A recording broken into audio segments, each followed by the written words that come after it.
Bienvenue sur Coach Happy, le podcast de coaching qui accompagne les femmes ambitieuses dans leur épanouissement professionnel et personnel.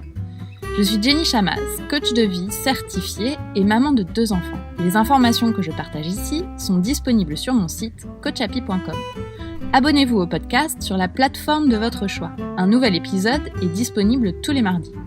Si vous aimez Coach Happy, vous pouvez soutenir le podcast en laissant votre avis sur iTunes ou sur Instagram en taguant @coachhappy_Jenny.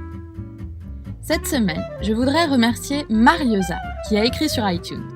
Une vraie bouffée d'oxygène. Si jamais vous avez l'impression de rester immobile ou qu'au contraire vos pensées partent dans tous les sens, n'hésitez pas un instant et écoutez le podcast Coach Happy.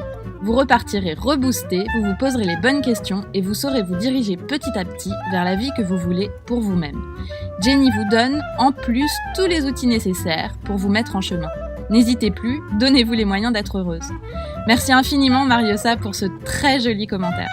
Si vous aussi, vous voulez aider Coach Happy à dépasser les 100 commentaires dans les prochaines semaines, il vous suffit d'écrire quelques lignes sur iTunes, accompagnées de 5 jolies étoiles pour ce faire. Chaque message de plus contribue à l'existence du prochain épisode. Merci!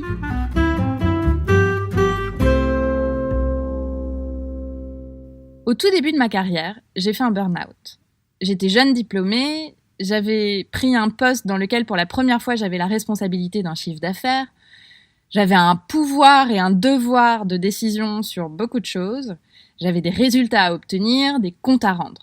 J'adorais mon travail, mais je me mettais une grande pression. Je me disais souvent que je n'étais pas assez bonne, que c'était dur, et ce discours était renforcé par des relations que je trouvais compliquées et peu saines avec une collègue et mon manager de l'époque. Un matin, j'ai eu une sensation de trop-plein et d'épuisement, et en fait, je n'ai pas pu me lever. Donc j'ai su que j'avais atteint le point où il fallait que je m'arrête, et c'est ce que j'ai fait. Je suis allée voir mon généraliste, un homme extrêmement bienveillant. Il m'a beaucoup écoutée, et puis il m'a dit peu de choses, mais j'en ai retenu une que je n'oublierai jamais. Il m'a dit « Dans la vie, il vaut mieux agir que subir. C'est comme ça que vous vous sentirez le mieux, le plus en contrôle sur votre vie. » Son conseil était vraiment d'une simplicité déconcertante, et pourtant si juste qu'il m'est encore utile aujourd'hui. Ne pas subir des comportements, ne pas subir des situations, être l'actrice principale de ma vie. Aujourd'hui, c'est un conseil que je donne à mes clientes, que j'accompagne en coaching, et c'est de cela dont j'aimerais vous parler dans cet épisode. Il existe beaucoup d'exemples dans lesquels on peut se sentir victime à juste titre. Victime d'un licenciement, victime d'un burn-out, victime d'un manager malveillant, d'une mère autoritaire, d'une rupture, etc. Et je choisis ici volontairement de ne pas mettre dans le même panier les événements qui ont un impact grave sur votre santé physique et mentale. Les maladies, les violences, et d'ailleurs le burn-out peut dans certains cas avoir des conséquences graves sur la santé. J'ai eu la chance que ce ne soit pas mon cas. Quand on se sent victime, la pensée par défaut qui se présente, pour la plus grande majorité des personnes, dans ce cas-là, c'est qu'on subit quelque chose qu'on n'a pas choisi. Et c'est extrêmement inconfortable. On essaye d'expliquer, de comprendre une situation ou un comportement qu'on subit, et en fait, on ne trouve aucun sens à ça. On se dit que c'est injuste, que ça ne devrait pas être comme ça, qu'on ne mérite pas ce qui nous arrive. Alors, quand on se sent victime, quand on se répète ces pensées-là, cela provoque 2 choses notables en nous. La première, c'est que ça provoque une véritable impuissance. Quand on se pense victime, on crée en nous une forme d'impuissance. Puisque ça nous arrive malgré notre volonté, on se sent complètement abandonné de nos forces, de notre potentiel d'agir, on se sent en perte de contrôle. Quand on se sent victime, tout ce que notre cerveau nous donne à voir, ce sont toutes les preuves pour lesquelles on a raison. C'est arrivé sans qu'on le choisisse, c'est injuste, c'est incompréhensible.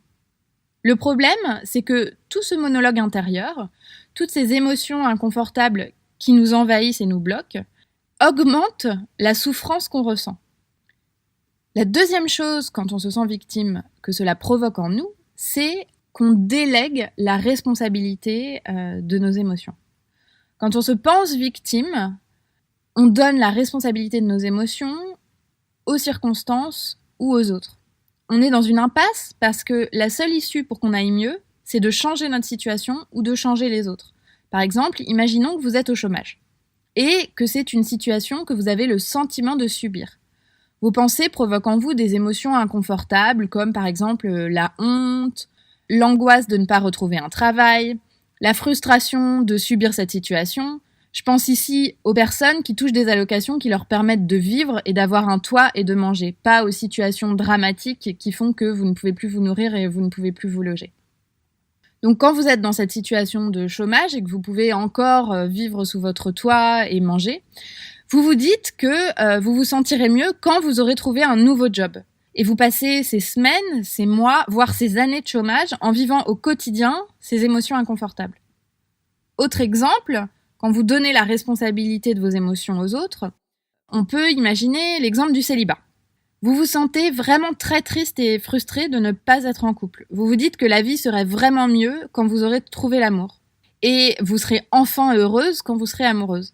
Et dans l'attente, vous vous sentez mal. Dans les deux cas, vous pensez que ces émotions sont normales, qu'elles sont évidentes et d'ailleurs que ça ne pourrait pas être autrement. Comment pourriez-vous être heureuse en étant célibataire ou au chômage sans l'avoir choisi ?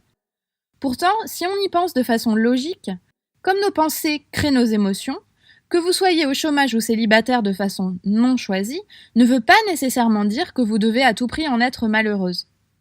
C'est votre façon de voir cette situation qui crée ce sentiment. Et le fait de le vivre comme une situation subie crée une souffrance. En plus de la souffrance que ça provoque, cela rend encore plus difficile la sortie de cette situation. Parce que quand on se sent victime, on est en général moins convaincante en entretien, ou alors moins encline à parler à des inconnus ou à provoquer des rendez-vous galants.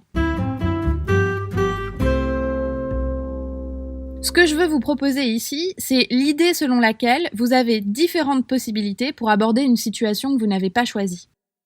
Le fait de la subir et de vous sentir victime est une des façons de voir les choses. Elle n'est pas plus vraie ou plus fausse qu'une autre façon de voir les choses. C'est une pensée et donc c'est une interprétation personnelle.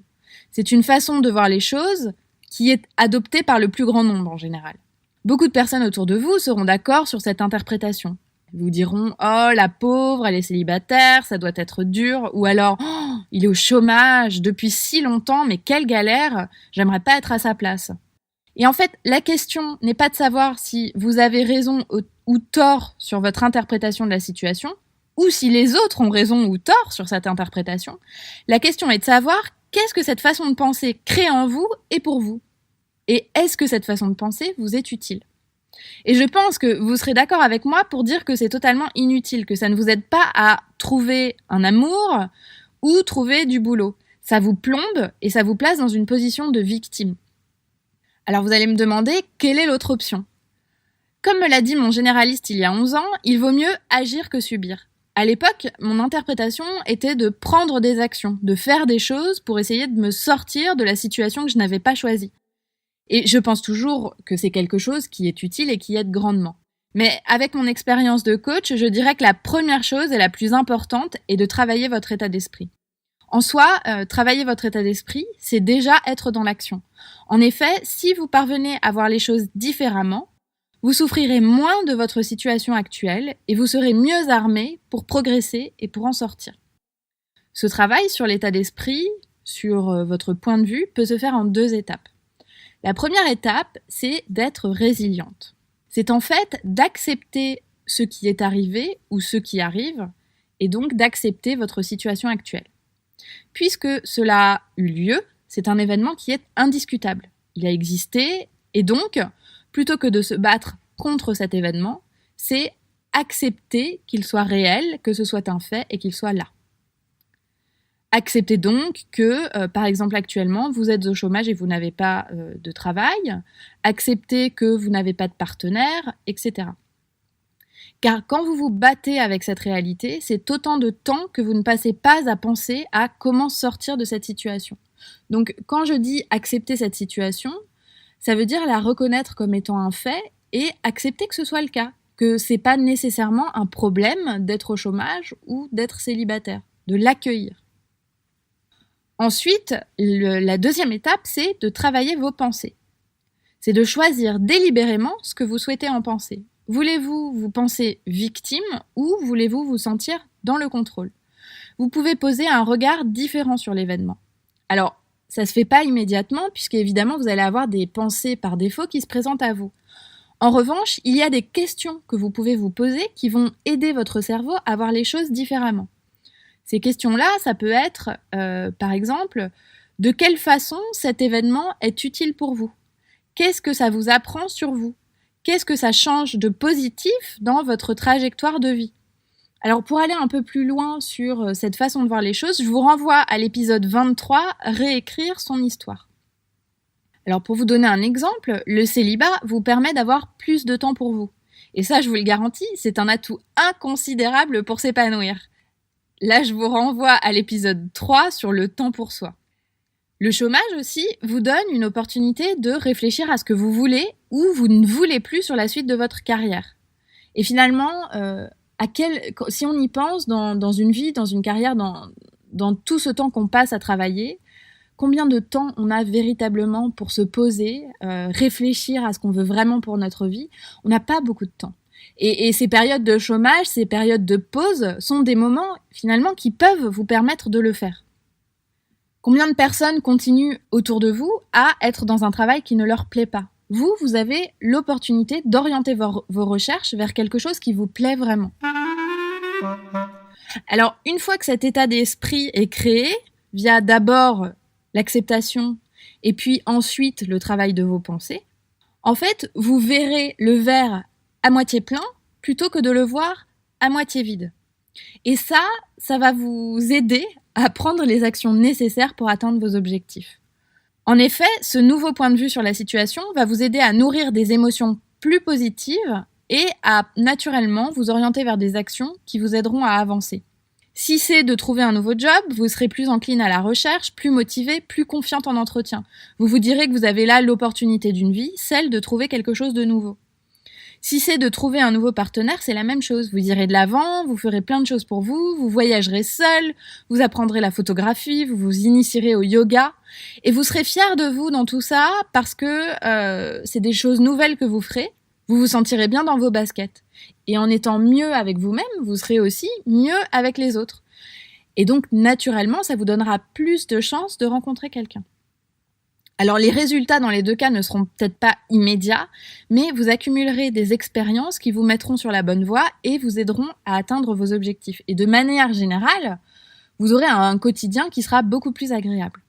Ainsi, agir plutôt que subir dans les cas que je vous ai présentés est toujours une option. Elle est disponible. Elle demande des efforts, elle demande de travailler sur soi, elle demande même parfois de se faire accompagner en coaching ou en thérapie, mais elle existe et elle est une option beaucoup plus épanouissante que le mode de victime. Donc si vous vous sentez victime, dites-vous que vous avez le choix de réviser ce point de vue. Là, tout de suite, dès aujourd'hui. Et ça peut changer pour vous. Il suffit de le décider et de prendre conscience que c'est une opportunité. Et vous pourrez faire partie de ce tout petit nombre de personnes qui a compris que c'était une option et à qui la vie sourit parce que eux-mêmes sourient à la vie. Je vous le promets, c'est tellement intéressant, enthousiasmant et enrichissant de se placer de ce côté-là de la barrière que ça vaut vraiment le coup. Et ce que je veux vous dire, c'est que c'est possible pour absolument tout le monde et pour vous aussi, même si vous vous sentez victime. Alors, l'exercice du jour que je vous propose, c'est d'identifier une situation que vous avez le sentiment de subir ou d'avoir subi par le passé. Et demandez-vous ce que ce filtre de pensée crée pour vous. Prenez-en conscience. Avez-vous envie d'en penser autre chose et du coup d'agir plutôt que de subir ? Si c'est le cas, travaillez une à une les étapes que je vous ai proposées plus tôt. D'abord la résilience, puis travailler votre état d'esprit et ensuite être dans l'action. Si vous avez aimé cet épisode, n'hésitez pas à rédiger un avis de quelques lignes accompagné de 5 jolies étoiles sur iTunes. Merci. Je suis coach de vie certifiée et j'accompagne individuellement un petit nombre de femmes ambitieuses à franchir une étape décisive dans leur carrière. Si vous souhaitez être accompagnée, vous aussi, je vous propose une conversation gratuite pour explorer votre problématique et le travail qu'on pourrait faire ensemble. Vous n'avez besoin de rien d'autre que l'envie d'évoluer et de dépasser vos blocages. Le reste, on en parle en toute bienveillance. Je suis là pour vous.